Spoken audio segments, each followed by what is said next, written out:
Dear single woman, I want you to do something brave with me right now. I want you to pull out your list. The list of what you want in a man. You know the one I am talking about. It might be in your journal. It might just live in your head and come out every time you're praying. Now, I want you to ask yourself one question that most women have never asked themselves before about that list. Who wrote it? Yes, who wrote your list? Because, sis, most of us have been carrying a list that we did not consciously write. It might be inherited or built after a heartbreak.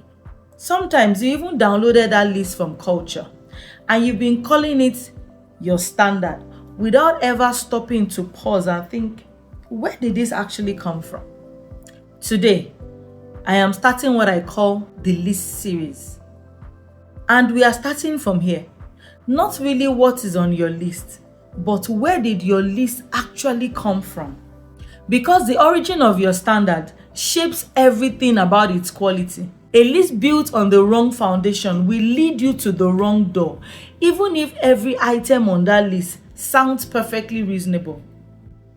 There are 4 general places that a woman's list can come from, and I want to walk you through all 4 because when I work with women inside the Legacy Partner Protocol, this is one of the very first things we do, and it changes everything. The women in my curriculum can testify to this.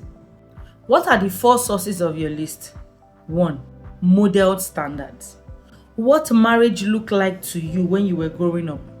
You are either replicating what you saw or you are running from it. And both of those are modeled standards to you. And neither is wrong, but you need to examine it carefully.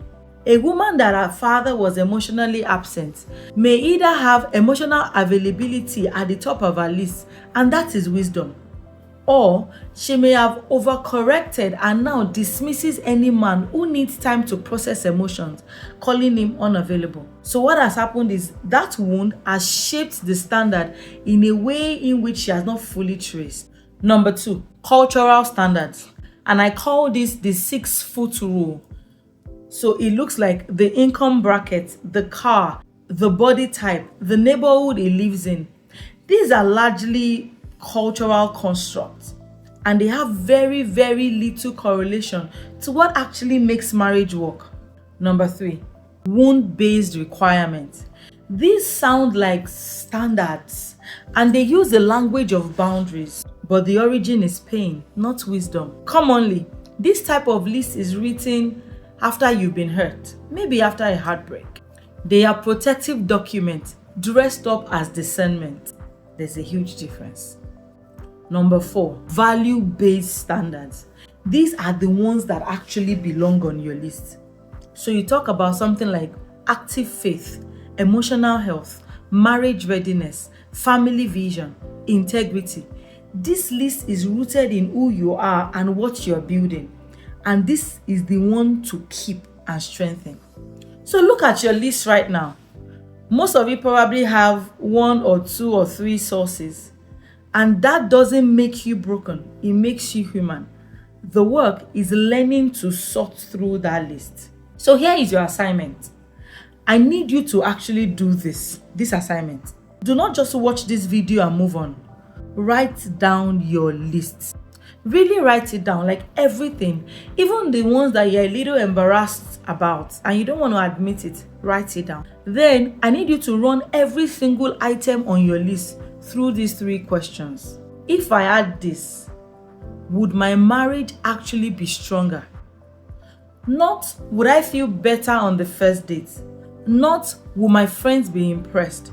Would the marriage actually be stronger if I had this that is written on my list? If your answer is yes, then it belongs. If you're not sure, it's already a signal. 2, where did this come from? Did that item on your list come from a value or something else? And I need you to be very honest with yourself. Did it come from your faith, your vision? Or did it come from a wound, a magazine, a situationship, social media? Or a standard that your mother set that you've never questioned? The source matters.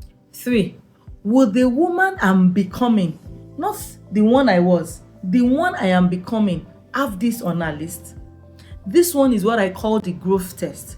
Because you are not the same woman that you were 3 years ago. And the list should grow with you.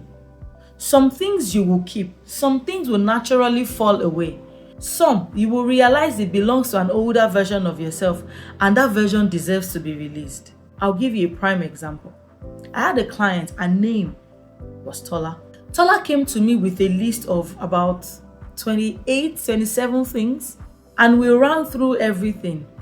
And I filtered it through these 3 questions. By the end, only 9 of those 28 were genuine value-based standards. 11 of them were more like preferences, things that she maybe liked or did not like. But she was flexible on those. And 7 of those items on that list were wound-based requirements that was not protecting her future.